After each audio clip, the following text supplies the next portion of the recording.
Great. Thanks so much, Duncan, and thanks to all of you joining. I hope you're having a good Thursday wherever you may be situated. I'm going to tell a little bit about kind of what Rally is and a little bit about our commitment on sustainability issues. And then I'm going to share some examples of some of the projects we're working on. I have a few slides just to give some visuals too. And then I know we're going to get into the Q&A. So just by way of background about Rally, we think of ourselves as an advocacy communications firm. I have been at the firm, I will be going into my 10th year in June. When I started, we were not yet called Rally. We were a earlier version of Rally. I joined at when there was only four of us with this idea of building a communications firm solely focused on issue advocacy, which at the time there weren't as many folks doing as are now, which is a great and wonderful thing.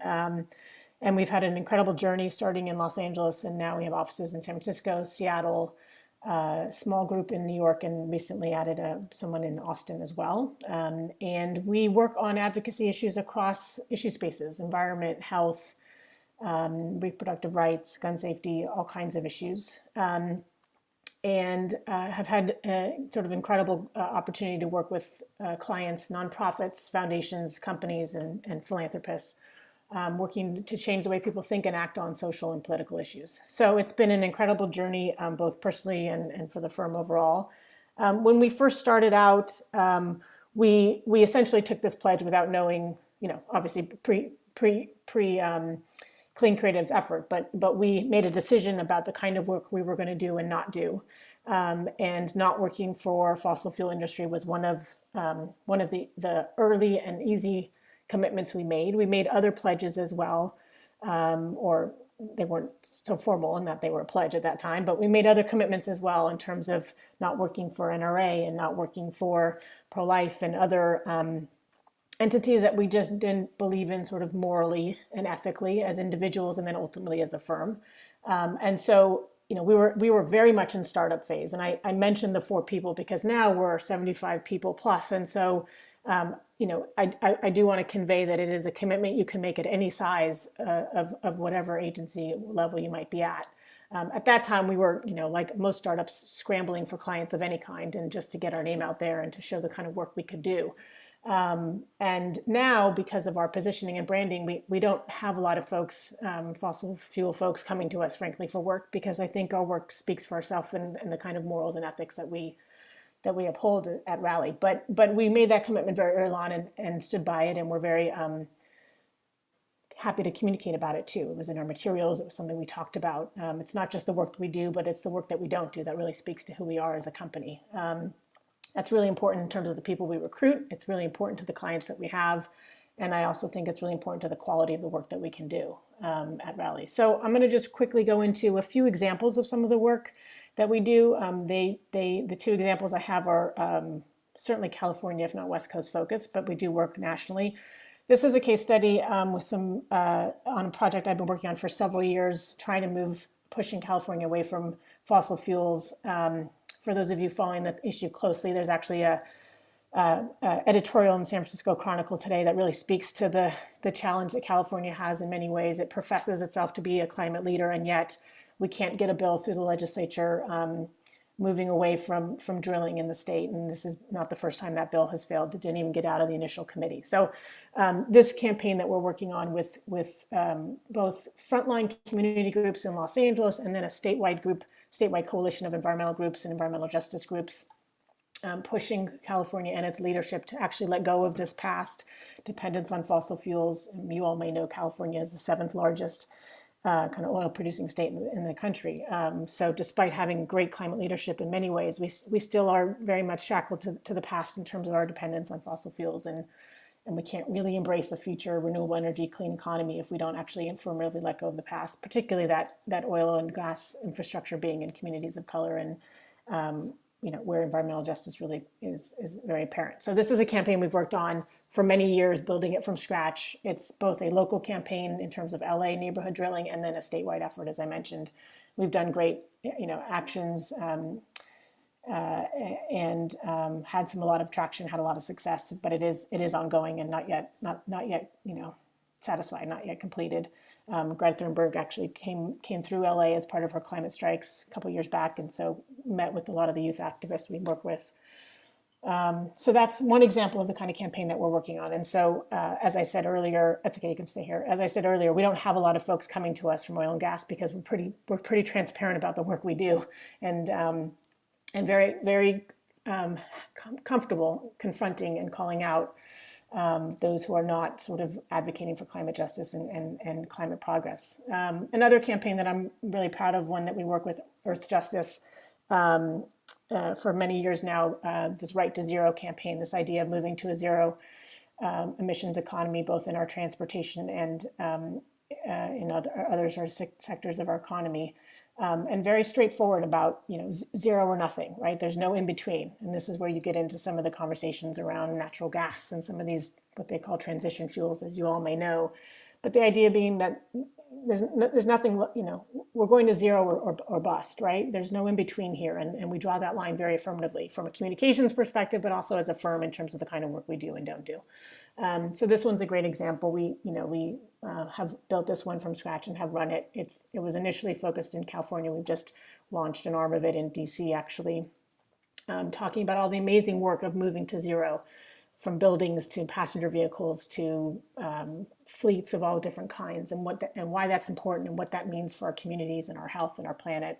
And anything less than that is unacceptable. So those are two kind of examples of some of the environmental work we do. As I said, those examples happen to be more California focused, but our work is national in scale. And it's work I'm very proud of, and I think work that's really critical. And I think we've had a lot of growth, and in part because I think we've been very clear about our positioning and our branding about the kind of work we'll do. And I think that has helped us in many ways. So with that, I'll pass it off, and then happy to get into Q&A as we get there. Great, thank you so much. Sarah, do you want to take it? You're currently on mute. Sorry about that. I can, I'll share my screen actually with you guys. Give me just 1 second. And you can see that. All right, you're good. You got that one? Yep. Great. Yeah, I love hearing what Hillary is up to. It's amazing. So thanks everyone for being here on a Thursday. It's wonderful to get a chance to chat with everyone. I'm excited to talk about what RNG does. I thought I'd put a few slides together just to show some of the projects that we've been working on lately that I'm really excited about. We tend to have a bit more of a focused core competency in sort of branding, UX, UI, digital engagement strategy. So we build a lot of products. Most of our campaigns sort of spring forward from there. So that tends to be a focus for us. But the areas that we work in tend to be social enterprise and clean tech startup area. So we work with a lot of purpose-led startups. And we also work with governments and NGOs, mostly trying to help them do education and awareness. And then we work with organizations with another core area of expertise of ours, which is sustainability strategies. So we actually help organizations embed sustainability strategies into their operations and help advise them on how to get started, how to talk to their stakeholders, how to identify core key issues around sustainability and how to act on those and how to communicate their progress. So that's kind of what we do in a nutshell. There's a few clients that we've worked with and a couple of really exciting projects to talk about that sort of fit in this mode. Here in Nova Scotia, we've got a really interesting startup. So this is one of our clean tech startups. They have an $18 million facility down on the South Shore in Nova Scotia that can turn 90% of what is in a black garbage bag back into high purity materials. So they're recapturing 90% of municipal solid waste and diverting, I think 40,000 tons of GHGs from landfills every year. They're up to almost 24-hour continuous operations, and this is sort of their first facility. And those are some like really exciting things that we're getting to see. In this sort of government space, this is a project that was led by the provincial government here. I don't know if anyone's familiar with the Canada's provinces, but we're in Nova Scotia, and this was to try and increase adoption of solar across the region. So we built a really unique tool where you put in your address and you can understand the solar potential of your house. And they're doing other campaigns too. This was a province-wide sort of mass campaign around trying to get folks interested in EVs, which was a lot of fun. So we just drove around in an EV all summer. And then, we work with organizations on sustainability strategies like Field Turf. They actually do artificial turf. They're the leader in the industry, and they just did the Millennium Stadium, I guess, the Falcon Stadium. So they're really interesting company that's trying to communicate better, the impact of their product and sort of the cradle to cradle design there. And then sometimes it's just really awesome to see it all come together. I thought you guys would be interested in this project. Alice and New Acre are flip sides of one organization. They're Canadian wide, but they're hoping to become a global organization.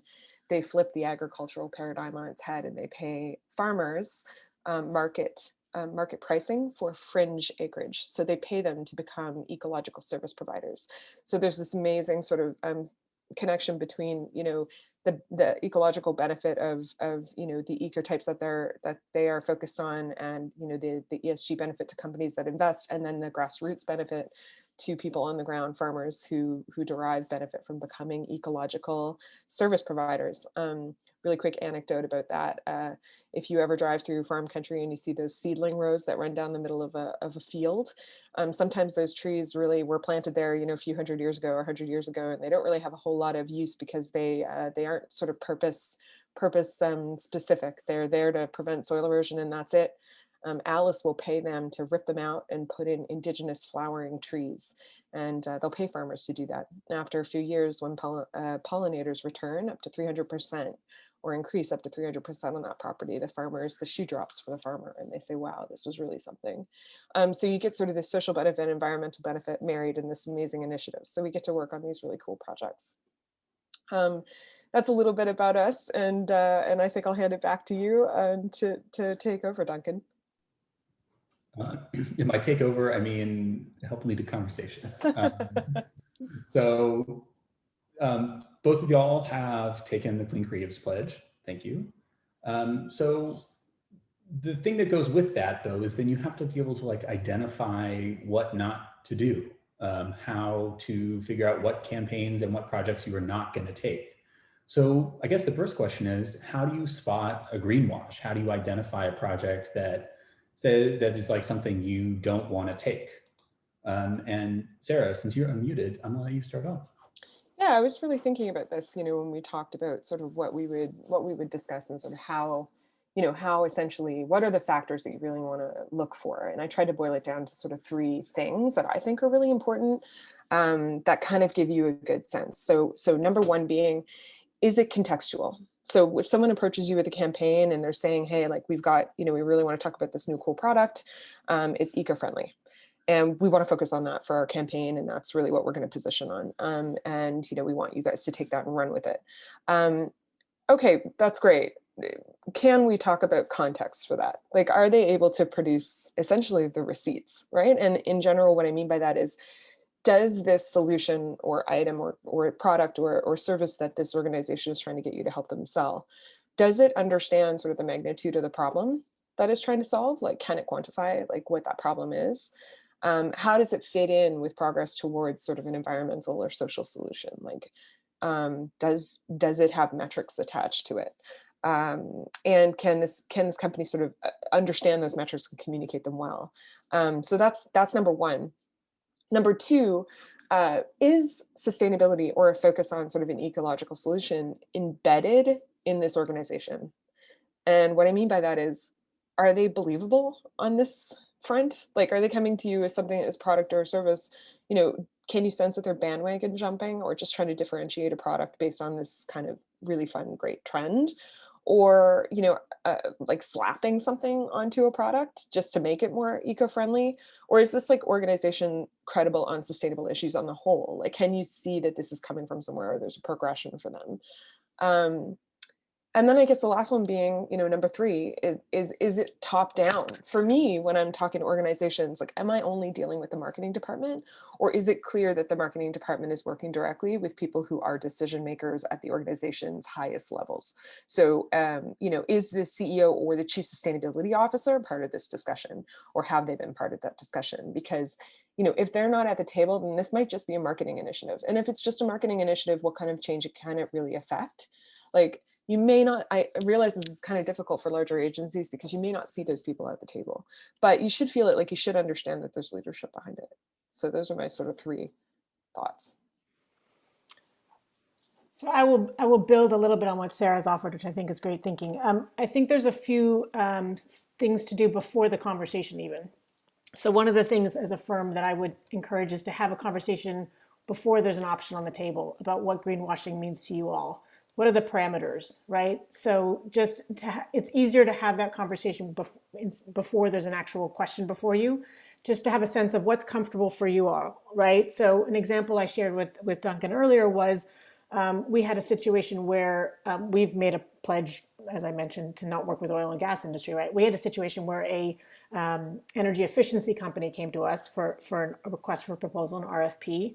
And we, in our research, which I'll get to shortly, we learned that they were largely funded by an oil and gas company, but they themselves were doing energy efficiency work that was great. And so we had a conversation as a team. Well, we have this pledge not to work with oil and gas, but these folks are getting money from them, but they're independent. And so it was a whole conversation. Well, meanwhile, we've had some of those conversations beforehand. So we had a little bit of the parameters that we had talked about. Not every parameter, and you're obviously gonna learn as you go, but it's easier and maybe less heated in your senior leadership to have those questions and conversations ahead of time than before the option is in front of you.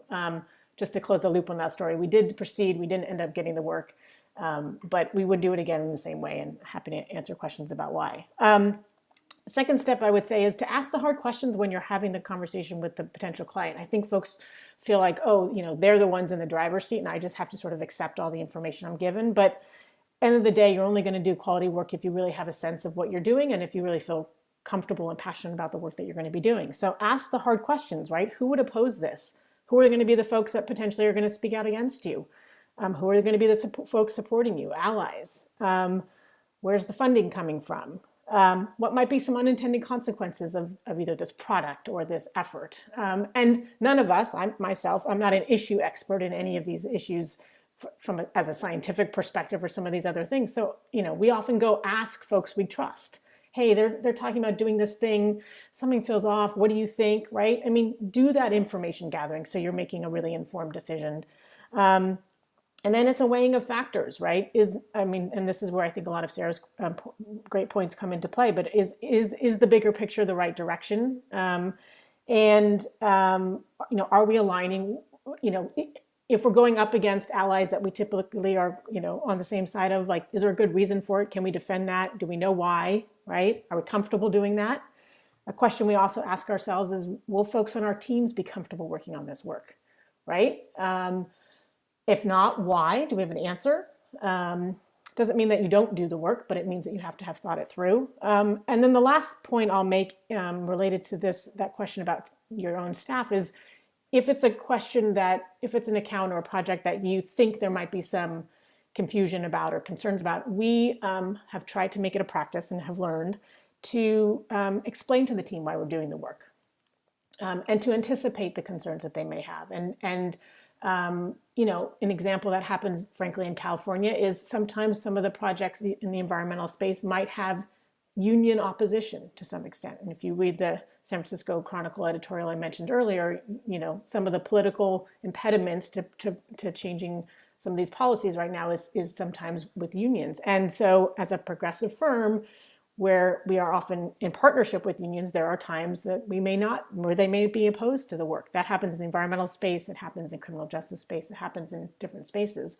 So then we say to staff, look, this is going to be what the work is going to be about. It may be that unions whom we are sometimes working with are opposed to us. Here's why we think this is the better, why we're taking this position. And so we're just transparent about it with our own teams. And so that's sort of some of the thinking and the thought process that we go through when we're deciding whether to take projects or not. I will say, either good or bad, that we don't tend to have folks coming to us.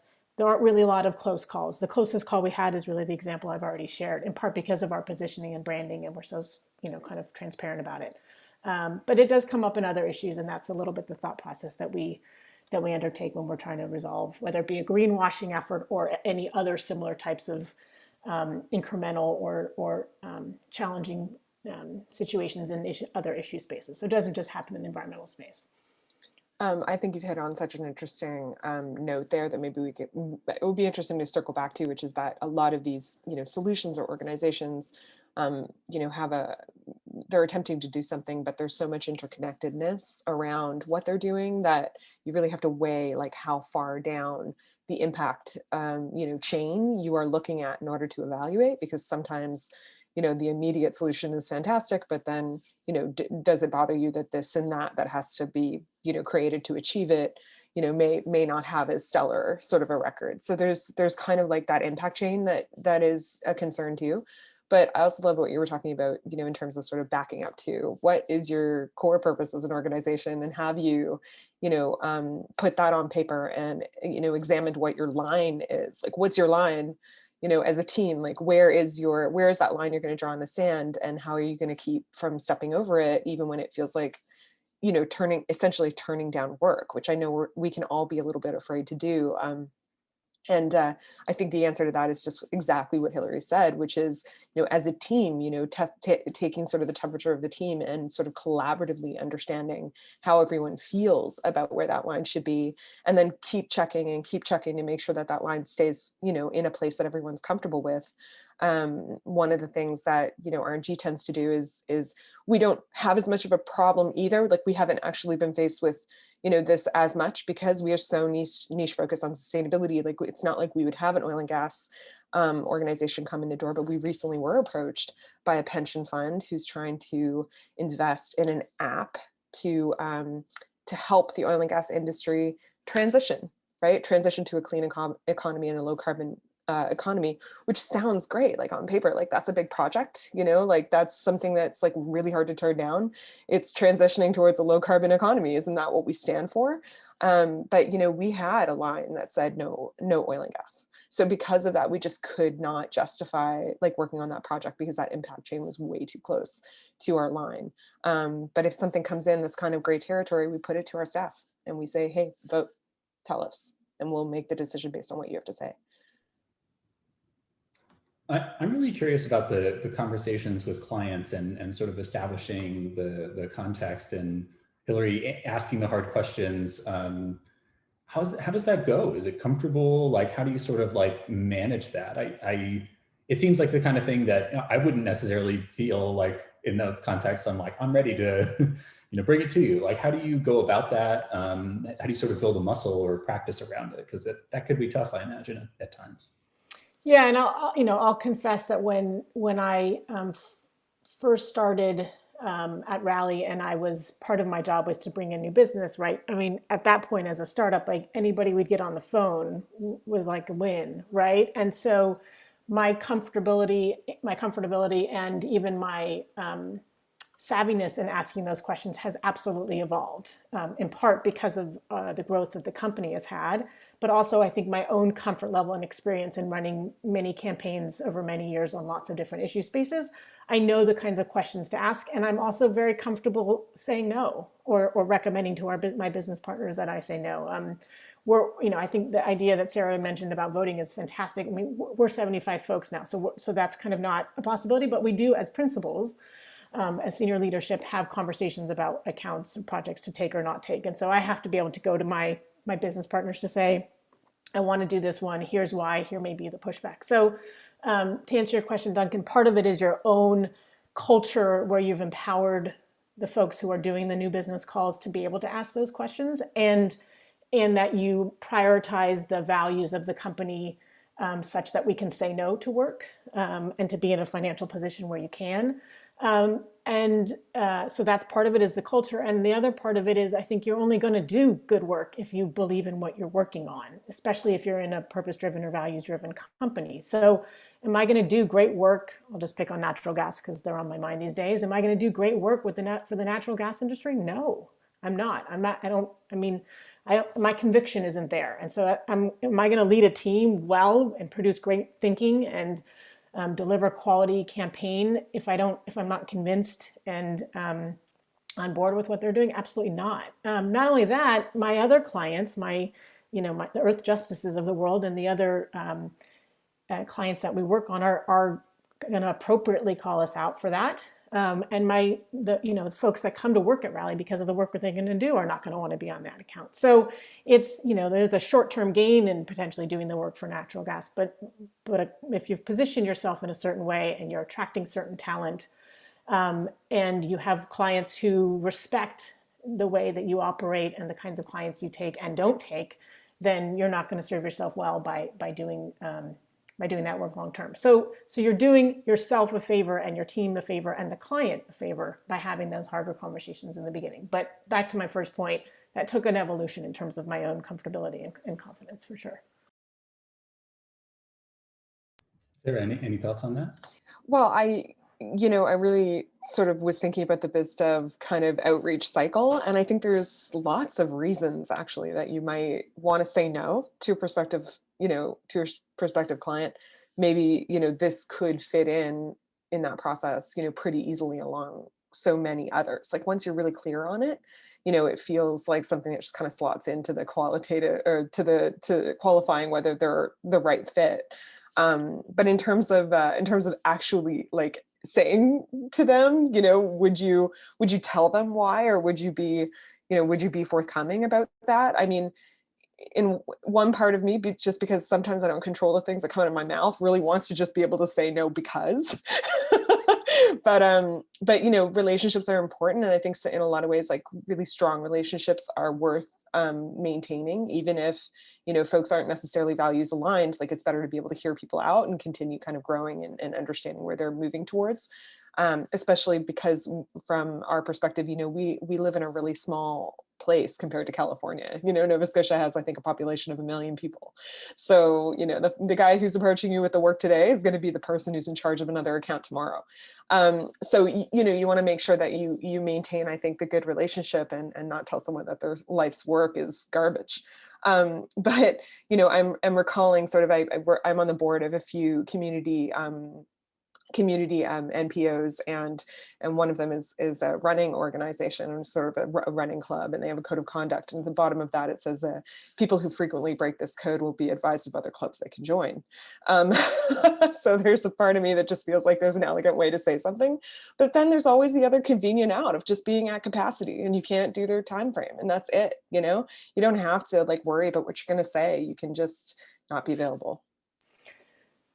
Actually, Sarah, you reminded me of a happy ending to the anecdote I shared earlier. I should have remembered it all the way through, which is we didn't end up getting the work. Recall that the story was that there was a oil and gas company that largely funded an energy efficiency company that was interested in potentially working with us. We didn't end up getting the work, but in that process, I had named for the person who had approached us to say, you know what, I need to huddle with my team about the fact that you guys are largely funded by oil and gas. And I asked her questions of like, how much decision-making would they have? And some of these questions. And we didn't end up getting the work, but she ended up going somewhere else, which is a nonprofit association, which is an association here in the States. And we're actually now working with her on a interesting solar related influencer project. So I think there was integrity in the process, even though we didn't end up getting the work. And that has served, that from a financial perspective, that helped us. But also I think this is a person that I would, she would be a reference, or I think she would also, much of our work comes from word of mouth recommendations from past or current clients, right? And even clients we didn't win initial work from, as in that example. So I just wanted to close the loop because I think something you mentioned, Sarah, about you never know where folks might pop up again in small worlds. Even in California, the environmental space, as big as it is still a small world. And most of our environmental work comes on because of current or past clients recommending us to others. So. Well, and I think most people talk about the benefits of a niche, right? Like if you choose a niche, then if you nicheify, then you might have a bit more benefit because you're much more differentiated. But I think the most interesting thing about thinking of it more as values alignment, like making choices around your values is the unexpected benefits that you don't realize that are going to come your way, like talent retention, or like being sought out by people who are extremely talented who have wanted to be home, in an organization or an agency that is aligned specifically to values that align with theirs. Or like you just described, this idea of sort of, hey, I respect you deciding that this didn't fit your values, like in a way that it creates more of an integrity and mutual respect relationship with someone, as long as you're able to frame it in a way that makes them understand that it's not a personal thing, it's sort of a principled thing. Sometimes the side effect of that could be even more benefit than you imagined, right? Saying no can get you everywhere. I'm really loving this discussion and the way it is flowing. You've actually already started to hit on my second facilitator question. I just wanted to note to everybody, there's a little chat box here. If you have questions that occur to you or thoughts that you want to have Hillary or Sarah address, you're very welcome to add them here. And then we will get to some of your questions after I ask my question. So we've actually started to touch on this, which is, both of you have taken the pledge. You both have other commitments too around probably racial justice, around diversity, equity, inclusion. There's, lines that every business draws for itself. And I guess the question is, what are the benefits that you found from doing that? Like we've already touched on it about staff retention, but how has it helped you to grow, to have that line drawn? And how has it sort of impacted your organization internally, externally, things like that? So Hillary, why don't you start us off? Yeah, I think a few things come to mind. I mean, one is having those values conversation early and often helped shape why we wanted to create this company. I was the first hire of our founder. And one of the reasons I chose to join was because of what he envisioned for the company in terms of the kind of work we wanted to do or not do. Again, it was pretty hypothetical at that point. There was 3 clients, right? And at the time, none of them were environmental clients. But I will say from a recruitment perspective, I was in a position of, I had a job at the time, but I was intrigued by this idea of building a firm entirely around advocacy comms, particularly based in LA. And so, clarity of what those values were and an alignment between, from him as the founder and leader was really critical for me joining personally. And so it has, I think, huge recruitment advantages. I would also say it is the thing that we have consistently described and differentiated ourselves from a marketing perspective, right? There's a lot of jargon in the space. Folks are in social impact or in the do-gooder space or advocacy comms or issue advocacy, all of the terminology folks use. But at the end of the day, we only do this kind of work. And there's some firms that have divisions or parts of their company that do social impact work. I'll use that catch-all. And I think that's fantastic and wonderful. And what I often say in a pitch or an interview with a candidate or wherever I'm speaking about Rally, that's all we do. That's all we train for. That's all we hire for. That's who we are. And it just helps tell you a little bit about who I am, even if you don't understand all the jargon I'm using from a social impact or advocacy comms perspective. You understand the kind of work we do and the kind of people we are, because that's what we've gravitated to in our careers. Many of us, myself included, had a very zigzaggy path to get here. But at the end of the day, I wanted to work on things that I cared about and not work on things that I didn't think were right for this world. Really clear. And then, the last point I would make, so recruitment, certainly differentiation marketing. And I also, I do think staff retention, particularly, I'm not, I don't know, I don't have visuals of all you all, but, I'm not a Gen Z or millennial, not to shock you or anything. I'm on the older side of things, especially at my firm. And it's only increasing in desire for folks to be working on issues that are more in the social impact space. And for us to retain our younger talent, it means that they have opportunities to learn and grow, but that they're working on things that they care about and they think are appropriate and right. And conversely, not being asked to work on things that are uncomfortable for them or not within their sort of moral framework. So I think it's frankly essential, just as companies are having to adjust to what their consumer base is demanding, so too do firms need to be mindful of the kind of work that their employees want to be working on or not working on. So I think for those reasons, drawing those lines, and they are revisited. We are in our process, as many companies are or should be, in terms of approaching and rethinking and evaluating our DEI work and how can that be next level. And so these things aren't static, and these conversations need to be lively, and you need to create a culture where you can have these conversations and evolve what those lines may be. But the lines are there, and we build off a strong foundation, and we prioritize and stay true to kind of the values that we were founded on. I love that. I can echo the marketing differentiator and talent retention as well as talent recruitment. I mean, we get tons of, messages now from folks who, seem like they're amazing creatives in other cities looking to relocate to Halifax. They're wondering if we're hiring. I feel like we just have the stack of resumes now. And I mean, that's a huge benefit to us. It also says, I think, how attractive this issue is to people, how important it is to them. But maybe I would go with like more of a personal anecdote to add what Hillary said, which is, I came up in the industry in Toronto, and my experience there is, on the supply and in agency sides, working in planning and strategy, and also sort of, producing. And, I worked on a lot of big campaigns, and it was a really, really great lifestyle. I had a lot of fun, and I'm sure maybe some people on this call are experiencing the same, in their careers. And that can be really attractive and, really fun place to be. But when I moved down to the Maritimes, much smaller place, there weren't as large, and this is maybe for the freelancers and the folks in smaller centers, there weren't these big accounts here, there weren't big agencies here. And, I also had gotten a little tired of what I felt was, the sort of French fry and sports car rat race. I wasn't really sure why I was doing what I was doing anymore. After a while, the partying wasn't worth, the effort.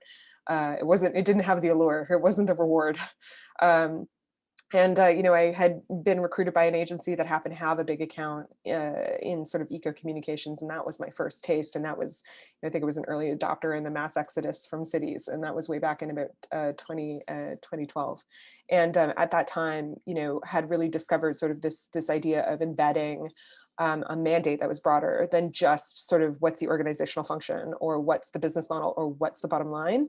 And that was my first sort of experience with that. And they were doing some things that are, for other companies, small and large, can be new, like integrated reporting and talking about sustainability mandates and goals. And tracking and tracking their progression and talking about their what indicators they were using to figure out how they were achieving what they were trying to achieve.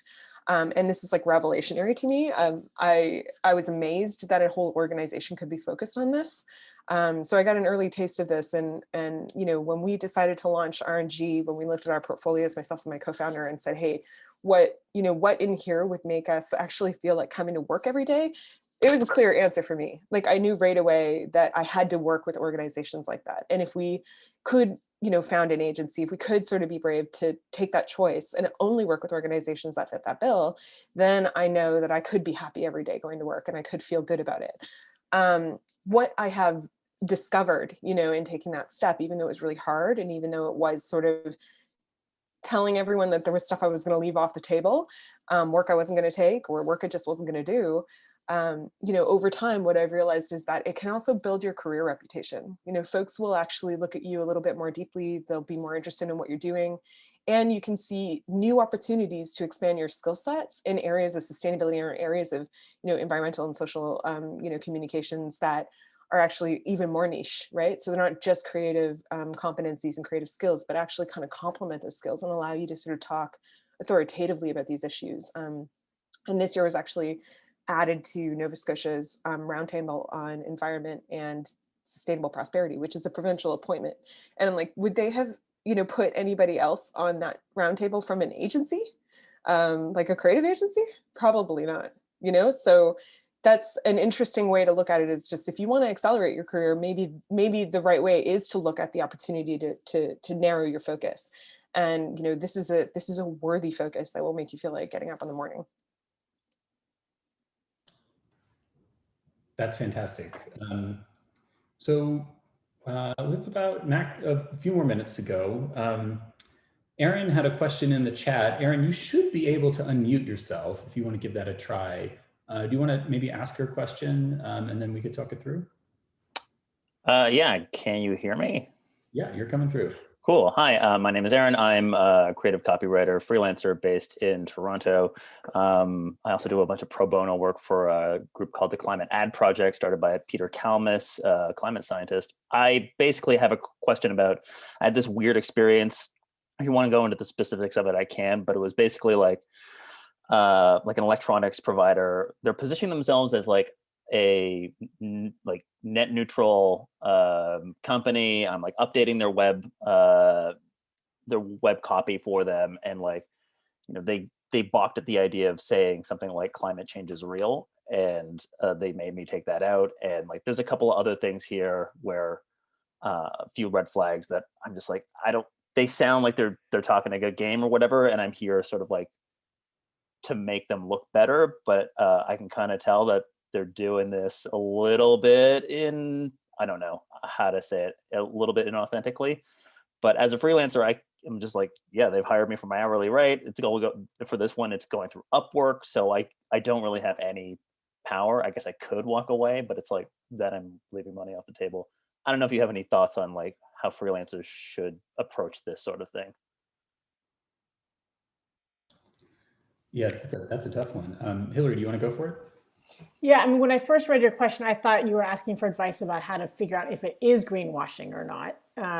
But it sounds like in this instance, you're pretty clear it is. And just because I think the term maybe isn't universally understood or used, so maybe just worth defining it a little bit. Greenwashing is efforts by industry typically to make it seem like they're environmental or kind of sustainably focused, but in fact are using marketing and other means to hide kind of the real intent of the work they're doing. So it's a nice way of saying that they're kind of BSing you, right? For a sustainability perspective. So in terms of, Aaron, it sounds like, I mean, you know, the language around climate change definitely gives you a sense of, I think where they are on it. So I think if you're trying to figure out whether it is greenwashing or not, I can just offer some thoughts, which is like going to folks in your network who are maybe in the advocacy space, or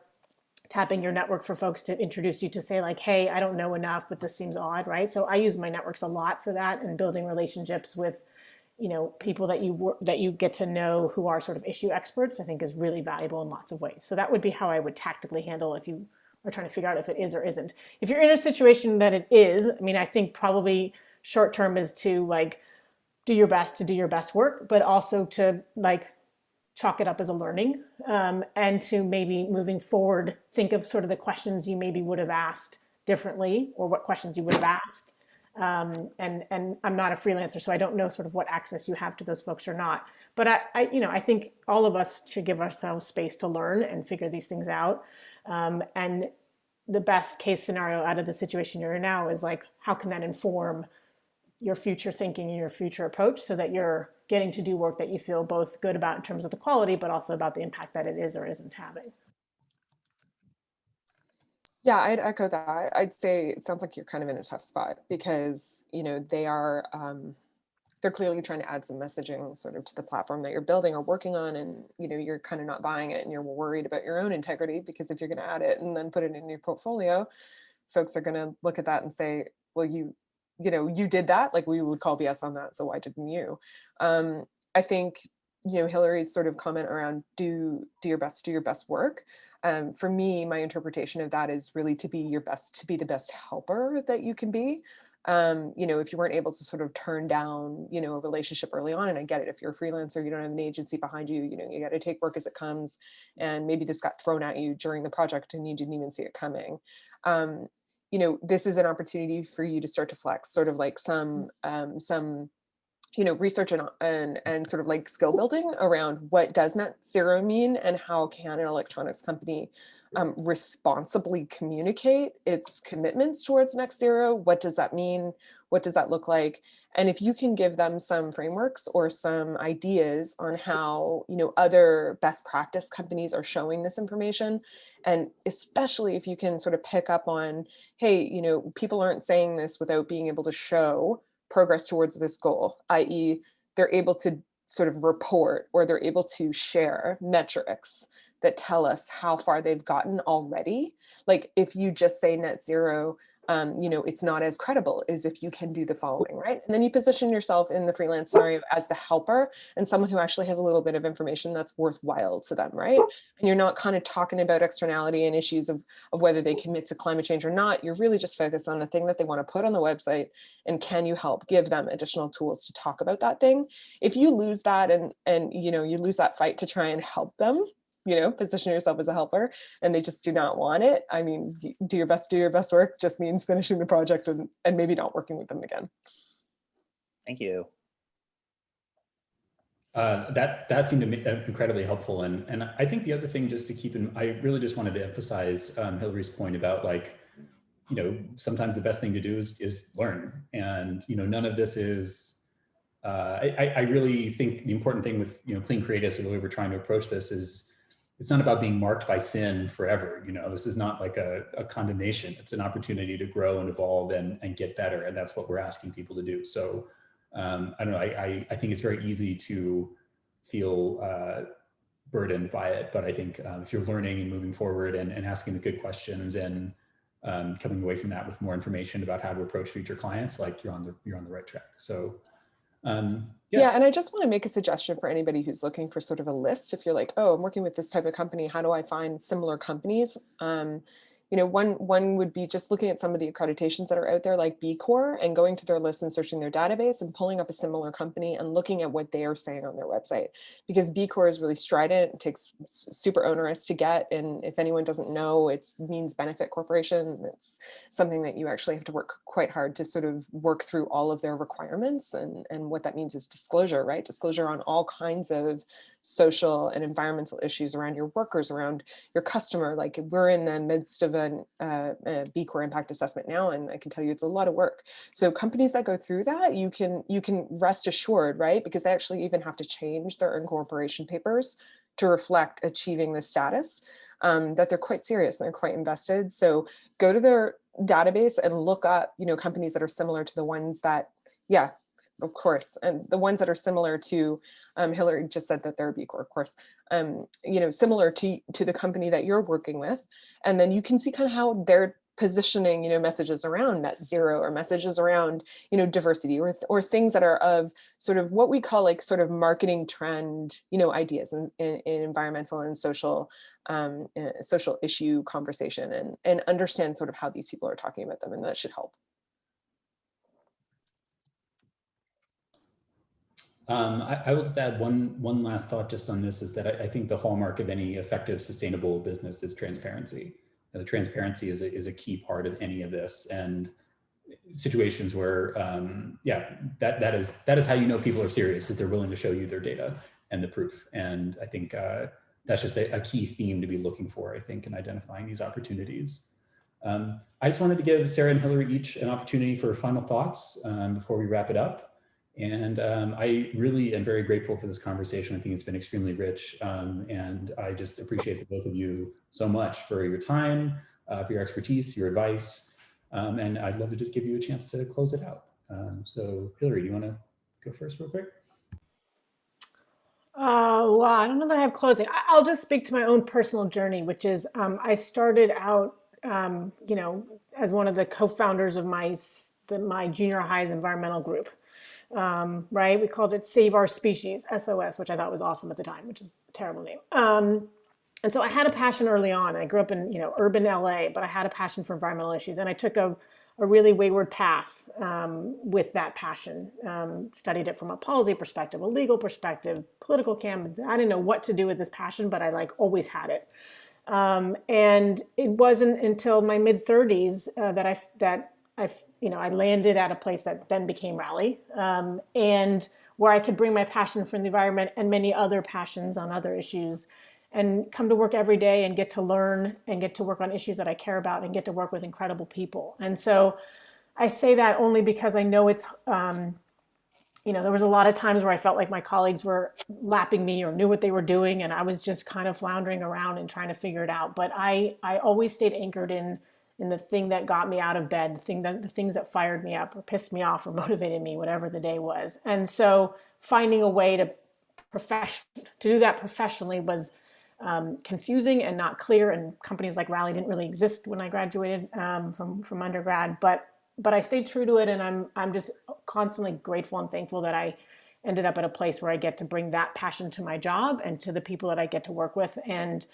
I've never been anywhere as long as I've been at Rally, and I think a real reason is because of the kind of work we get to do. So for those of you earlier in your careers or figuring it out and trying to make sense of it all, just know that those passions, whatever they may be, like really can fuel paths that may be crooked, but to get to do work that you care about, that you feel proud of, and that you get to work with people who are doing interesting things and learn is a real privilege and a real something I'm very, it took me a long time to find Rally, and I'm just really grateful that I did. And that's less about Rally as a marketing thing and more just about my offering to find that passion and to follow it. And you all have incredible skills to bring to that work, whatever it is for you, and you'll find your way even if it feels zigzaggy and maybe a little unclear.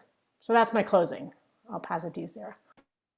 That's a great. I would say maybe, if I were to leave with, with some advice for folks who are in sort of larger agencies and kind of feeling like, in the creative teams of massive agencies that are, cogs and wheels everywhere.